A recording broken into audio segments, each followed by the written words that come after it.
Bom dia com propósito. Porções diárias de sabedoria que vão transformar sua vida.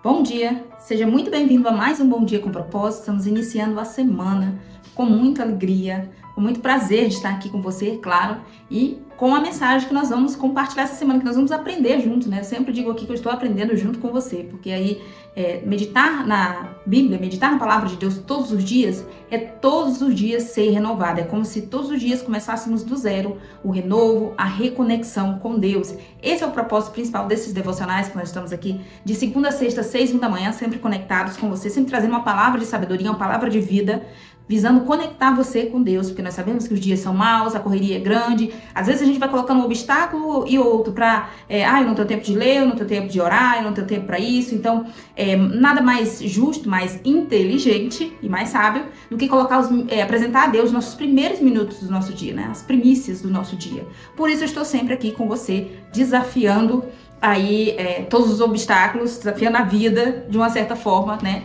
Todos os compromissos para estar aqui com você, trazendo uma palavra de vida, de vitória, de sabedoria, de conhecimento, de autoconhecimento também, né? Nós falamos sempre sobre essa parte de a importância de nos desenvolvermos, de evoluirmos emocionalmente também, além da parte espiritual. Queridos, essa semana nós vamos falar sobre erro. O que eu faço quando eu erro? O que eu devo fazer? Qual é o jeito certo de lidar com o erro? Errar é humano, como diz a Bíblia, o cair é do homem, mas o levantar é de Deus. Ou seja, todas as vezes que eu caí, Deus está de prontidão para me levantar.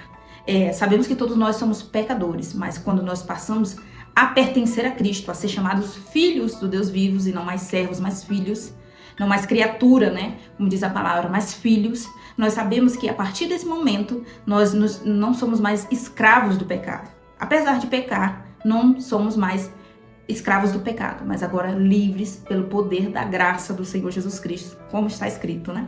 Hoje, em específico, nós vamos falar sobre a diferença entre remorso e arrependimento. É muito importante nós entendermos isso nessa segunda-feira, para nós irmos entendendo todos os outros temas ao longo da semana, né? O que fazer depois que eu errar, depois que eu pecar, depois que eu cair, como evitar de cair sempre no mesmo erro. Você já se pegou, sabe, sendo vencido por algo na sua vida? Seja por um vício, seja por um hábito, seja por um mau costume, alguma coisa que você já tentou se libertar, deixar de praticar aquilo, mas você não está conseguindo.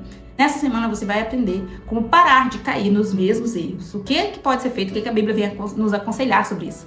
Se você não teve ainda essa percepção, a Bíblia, ela é um manual de vida, ela é um manual, ela é livro para grandes e pequenos, qualquer classe social, qualquer pessoa. Se ela tiver um pouco de inteligência, ela vai perceber a importância de seguir esse manual milenar, né? Quaisquer outros aconselhamentos, de uma certa forma, derivam da Bíblia, de uma certa forma. Olha, eu estou prestes a concluir meu curso de psicanálise, no meio do ano agora eu formo. E eu tenho percebido muitas coisas que é ensinado sobre essa questão emocional, sobre essa questão psíquica, sobre essa questão de nos entender, sobre essa questão de autoconhecimento, que elas têm, de uma certa forma, pilares bíblicos. E quando, mais pra frente, eu vou conseguir trazer outros vídeos, mais conteúdos aqui pro canal, para explicar para você essa conexão que tem sobre essa parte científica e essa conexão com aquilo que já está escrito, com os princípios judaicos cristãos, os princípios milenares, né? Já está escrito aí há mais de 2000 anos, muitos ensinamentos, muitas instruções valiosíssimas. Por isso é importante a meditação diária. Quando a gente fala meditação, é a leitura e parar para analisar, parar para observar, parar para entender. Ah, mas eu li o texto, não entendi. Então procura entender, procura uma explicação, busca alguém que possa aí te auxiliar, tá? Não fica assim no vácuo, pede a Deus, claro, em primeiro lugar, esse discernimento, esse entendimento, tá bom? Vamos ler aqui Mateus 27? Mateus 27, o nosso devocional hoje não será tão longo, porque esse tema é curto. Ele é quase que autoexplicativo. Você vai ver aqui em Mateus 27, a partir do versículo 1, que está falando sobre o suicídio de Judas, logo após trair Jesus. E nós vamos ler o versículo 1, 2 e 3, para nós começarmos a desenvolver essa questão da diferença entre o remorso e o arrependimento. Vamos ler que diz assim: de manhã cedo, todos os chefes dos sacerdotes e líderes religiosos do povo tomaram a decisão de condenar Jesus à morte. E amarrando-o, levaram-no e o entregaram a Pilatos, o governador. Versículo 3. Quando Judas, que o havia traído, viu que Jesus fora condenado, foi tomado de remorso e devolveu aos chefes dos sacerdotes e aos líderes religiosos as 30 moedas de prata. Ainda leremos o versículo 4. E disse: pequei, pois traí sangue inocente. E eles retrucaram: que nos importa? A responsabilidade é sua. Versículo 5. Então Judas jogou o dinheiro dentro do templo e saindo foi e enfocou-se. Forte, né? Muito forte, muito interessante, muito triste, aliás. Aqui eu já quero explicar primeiro o que é o remorso, depois eu faço essa diferenciação, lendo outra passagem que vai trazer essa explicação sobre o arrependimento. O remorso é quando eu pratico uma coisa, cometo algo errado, eu sei que eu errei, eu tenho essa plena consciência que eu errei. Porque, gente, existe a possibilidade de nós errarmos, seja com uma pessoa, em relação a uma pessoa, falarmos uma coisa que ofendeu ela, de uma certa forma afetou ela de alguma forma, de alguma forma magoou ela, sem que a gente perceba, sem que a gente saiu tão sutilmente, mas a gente não percebeu. Se alguém não chegar nisso e falar: olha, você fez isso é errado, isso não é bom, isso não é legal, você praticou isso. Então, assim, alguém vir trazer à luz o nosso erro para que a gente se arrependa, para que a gente procure corrigir esse erro. Mas eu estou falando aqui sobre aquele erro que você tem consciência de que você fez. Eu sei que o que eu fiz é errado, o que eu falei, a situação que eu criei, eu sei que é errado. E agora eu tô com aquela sensação assim de mal-estar, aquele negócio dentro de mim, tipo, cara, por que eu fiz isso? Tá, mas... Aí eu fico, na minha mente, arrumando desculpas, eu fico tentando encontrar justificativas para o meu erro, que a gente chama de narrativas também. Narrativas para justificar o meu erro. Então eu fico falando para mim mesma: mas ele também errou comigo. Ele também pisou na bola. Tá. Há 10 anos atrás ela também me fez isso comigo. Então eu fico buscando na minha memória justificativas para isso, porque a minha intenção não é recalcular a rota e nunca mais cometer esse erro. A minha intenção é passar pano pra mim mesma. Ficou engraçada essa expressão, né? Mas a minha intenção é justificar a minha falha e o meu erro, e somente isso. Então eu fico ali como andando em círculo dentro da minha própria bolha, do meu remorso, tentando justificar isso pra mim mesmo ou pra alguém. Não, mas ele também me ofendeu primeiro. Não, mas ele também fez isso. Ela também fez isso. Não, mas a situação, o planeta, o governo. E eu fico sempre procurando uma justificativa pro meu erro ao redor, que não seja apontar o dedo pra mim mesmo e dizer: não, de fato, eu errei, assumo e estou arrependido. No remorso não tem essa. Pode vir uma profunda tristeza, como veio Judas. Ele sabia que tinha condenado um inocente. Tudo se deu em razão da denúncia dele. Mas de uma certa forma aconteceria. Um outro Judas surgiria, né? Mas biblicamente falando, as profecias tinham que acontecer, tinha que se cumprir. Mas o que nós precisamos entender sobre essa questão do remorso é que o remorso, ele implica numa intensa tristeza, é uma tristeza profunda, ela vem como uma dor, se assemelha ao arrependimento. Já nós vamos entender a diferenciação. É um sentimento de culpa pelo pecado, é uma emoção tóxica, assim, mas que sempre você está tentando justificar. E nunca na questão do remorso, nunca você está tentando reparar o seu erro, recalcular a rota. Aí você pode dizer assim: mas Ellen, aqui no texto, Judas devolveu o dinheiro, então ele não estava tentando reparar o erro dele, ele foi lá, devolveu as moedas e disse: poxa, eu pequei, eu condenei aqui um inocente, enfim, faça alguma coisa aí para nós rever esse prejuízo, digamos assim. Não era bem isso que Judas estava tentando dizer. Ele estava justamente tentando criar essa justificativa para ele, essa narrativa de que, olha, eu tô aqui de uma certa forma com esse remorso, mas ele não demonstrou, não se rasgou, que a gente fala, é isso que acontece no arrependimento. Aí já tô revelando essa parte do arrependimento, se derramar diante dessa humilhação, para poder haver recalculando a rota, para poder haver agora eu não vou cometer mais esse mesmo erro, não vou cair mais nessa parte aqui, onde eu falhei. Por quê? Porque agora eu estou com o coração arrependido. Não. No remorso tem eu tentando maquiar, eu tentando manipular, eu tentando jogar a culpa para alguém, eu tentando, de alguma forma, justificar o meu erro. E aqui o que Judas fez, em seguida ele não suportou tamanha tristeza, profunda tristeza, e é muito legal que o texto deixa bem claro que o que ele sentiu, o sentimento dele ali naquele momento foi um remorso.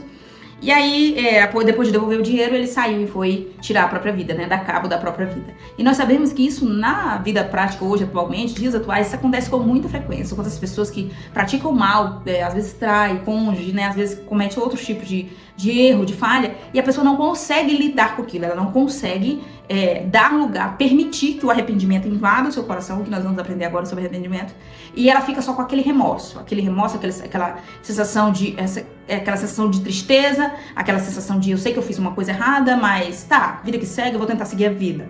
Hoje em dia, como tem muito entretenimento, tem muitas facilidades, a pessoa acaba, por exemplo, eu vou sair para beber, para disfarçar, para esparecer a cabeça, para tentar maquiar, para tentar esquecer o que ela tá sentindo, para tentar camuflar, para tentar esconder. Então ela vai às vezes pro álcool, às vezes ela vai para outros tipos de vício, outros tipos de distrações, para tentar não permitir que o cérebro dela, que a mente dela fique ali acendendo o alerta, o pisca-alerta, dizendo algo está errado, você fez uma coisa errada.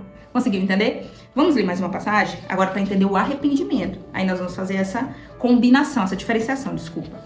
Aqui em Lucas 22, 54. Lucas 22, 54, se você puder abrir comigo, né? Estou lendo aqui na Nova Versão Internacional, a linguagem simplificada, que eu gosto muito, né, gente? Eu estou sempre lendo mais nela aqui. Às vezes eu leio na NVT, que eu já falei pra você, Nova Versão Transformadora, e tenho também aqui Nova Tradução na linguagem de hoje, outra tradução simplificada.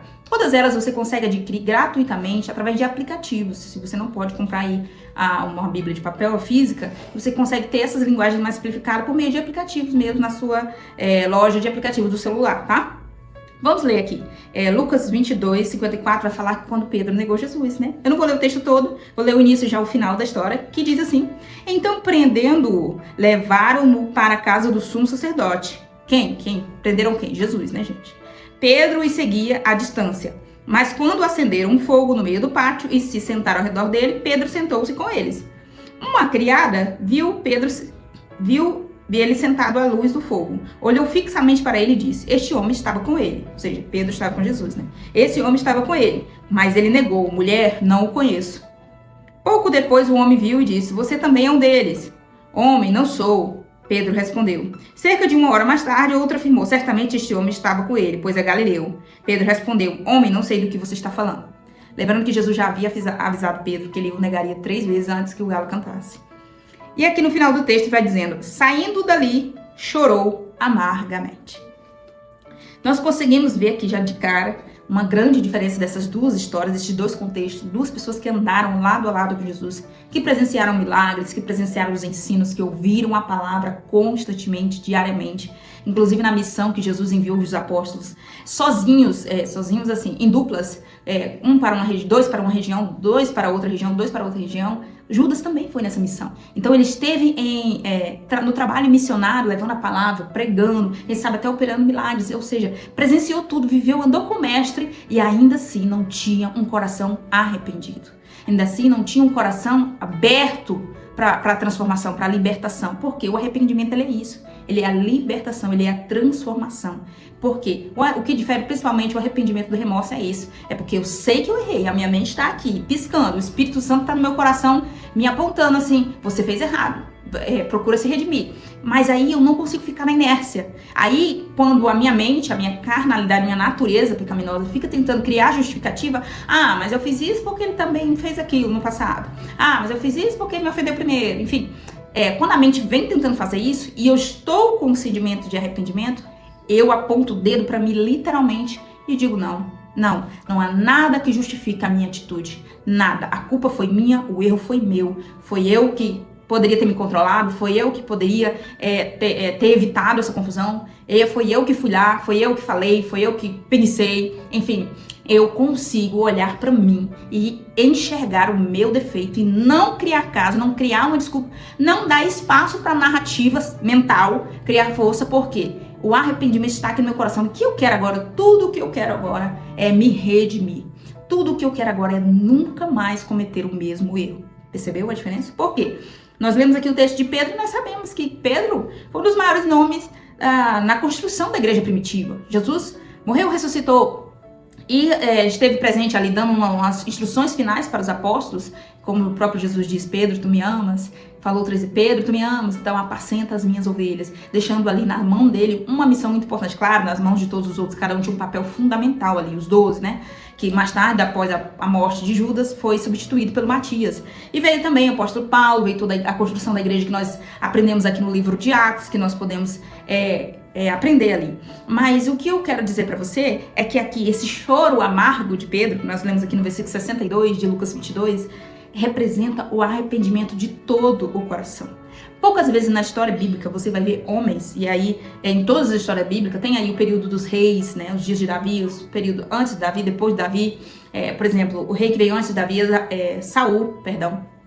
Entre outros vários reis que passaram, homens que tinham um coração extremamente duro, que o único sentimento que talvez passasse por seus corações era o remorso. Inclusive a gente consegue fazer essa comparação entre o Saul, que muitas vezes pecou e só foi tomado pelo remorso, só pela narrativa mental, carnal e às vezes diabólica, de tentar justificar sua falha, sua desobediência.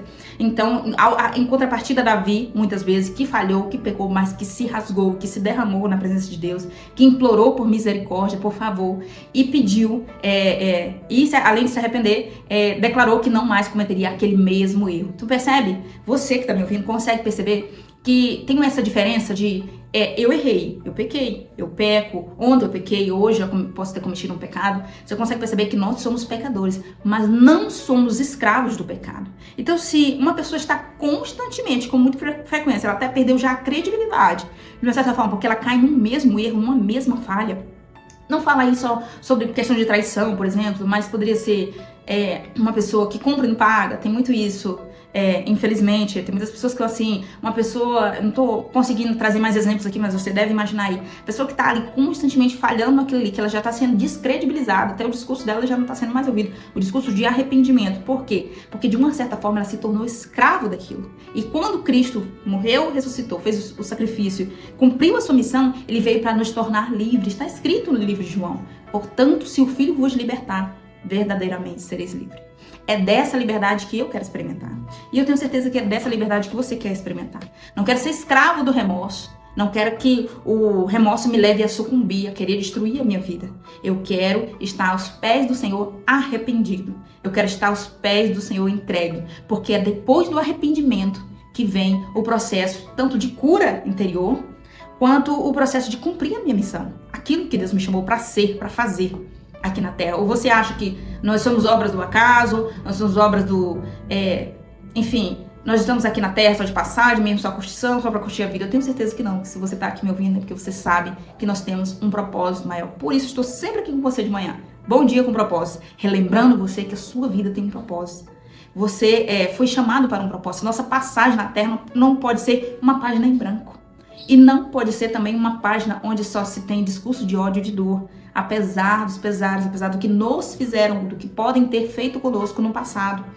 Isso não justifica. Você pode ver que durante os 4 evangelhos, tem sempre essas histórias envolvendo Pedro, às vezes de forma escandalosa, de uma certa forma, por causa do comportamento colérico dele. Algumas atitudes de Pedro, eu que agora estou mergulhando nesse universo do autoconhecimento, da questão emocional, a gente consegue perceber que alguns comportamentos dele têm raiz na infância. Por quê? Com certeza Pedro não foi amado, Pedro não foi acolhido, não teve um pai presente, quem sabe um pai que participava da educação dele, que apoiava, que elogiava, que amava. Não se sabe ao certo, não está registrado. Mas a gente consegue perceber que ele tem um passado marcado, tem uma ferida lá atrás, que faz com que ele cometa alguns erros, convivendo com Jesus mesmo, tentando ser controlador, tentando controlar Jesus algumas vezes. E isso é uma deficiência emocional, uma ferida que precisa ser fechada, claro. Ninguém tem que ser o dono da vida do outro, nenhum de nós temos direito de controlar ninguém. Então aqui, já estou excedendo o tempo, tinha falado que não seria tão prolongado o devocional, mas eu já quero dizer para você que fixa esse entendimento. O que eu estou sentindo? Eu estou sentindo arrependimento ou eu estou sentindo remorso? Faça sempre essa pergunta. Senhor, eu quero o arrependimento no meu coração. Eu sei que eu errei, sei que eu pequei. E a minha mente, a minha carnalidade ou o maligno está tentando me enganar, está tentando me fazer querer ser dono da razão. Você acha que eu estou falando aqui para você como se eu fosse perfeita? Não. Muitas vezes eu falho, peco em algum momento da minha vida e eu paro e falo para o Senhor, Deus, eu não quero que isso me escravize. Eu preciso, Senhor, encontrar a redenção nesse ponto. Eu preciso parar de falhar nisso e eu preciso vencer o pecado. Eu preciso, Senhor, com a tua ajuda, com a tua graça, com o teu favor, eu preciso reconhecer, eu preciso enxergar, preciso ver. Muitas vezes fica camuflado, você fica meio na dúvida. Principalmente, por exemplo, no relacionamento conjugal, no relacionamento pais e filhos, você fica meio que na dúvida. Ele tá com a razão ou eu tô com a razão? Será que ele tá certo? Será que eu não tô sendo imatura? Será que eu tô sendo infantil? Será que eu não tô exigindo demais? Fica aquele monte de pontos de interrogação na mente, né? Então, é um momento que eu faço a pergunta, Senhor, aliás, é um momento que eu faço o pedido. Senhor, me ajuda a enxergar o meu erro, me ajuda a ver a minha falha. Não deixe que o orgulho me segue, tampe a minha visão, porque isso é muito comum de acontecer, muito mais comum do que nós podemos imaginar. O orgulho cega a nossa mente, cega os nossos olhos e não deixa a gente ver a nossa própria falha, para que não haja uma correção. Espero que essa palavra tenha falado com você. Vamos orar nessa manhã? Senhor Deus Todo-Poderoso que está no céu, em nome de Jesus, teu Filho, nós rendemos graças, Senhor, porque agora podemos ser chamados filhos do Pai Eterno, porque não somos escravos do pecado, apesar de pecadores e falhas. Mas o Senhor Jesus disse que não veio chamar os sãos não precisam de médicos. Os que precisam de médicos são os doentes. Em nome de Jesus, nós pedimos ao Senhor nesse momento cura emocional para todos quantos nos ouvem. Meu Deus, essa pessoa que foi ferida de alguma forma, foi ofendida, essa pessoa que está abalada, desestruturada, abandonada, traída, em nome de Jesus, eu oro para que essa pessoa tenha força revigorada, restaurada em Deus. Eu oro para que o Espírito Santo Consolador visite todos quantos nos ouvem, todos quantos colocaram aqui seus pedidos de oração, todos quantos estão orando nesse momento comigo, aonde essa pessoa estiver. Eu oro para que a sua oração seja ouvida, atendida, respondida pelo Senhor. Eu oro para que o Senhor nos dê uma semana incrível, extraordinária, recheada de boa notícia.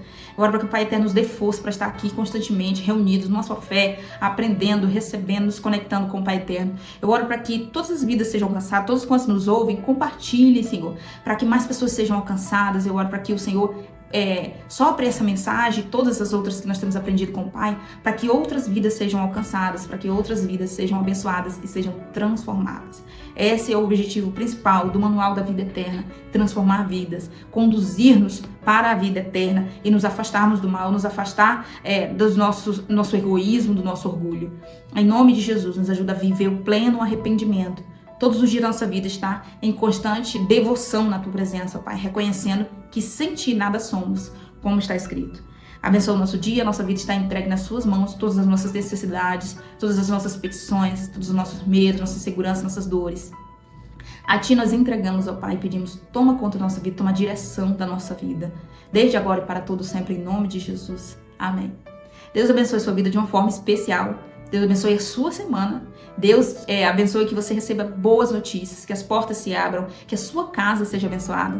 Se você puder copiar o link dessa live, compartilhar com alguém, compartilhar nos grupos, falar, propagar não só o amor de Deus, mas propagar aquilo que Ele deixou escrito para nós. Você já vai estar cumprindo uma parte da sua missão. Deus abençoe a sua vida. Espero você aqui amanhã, às 6h da manhã.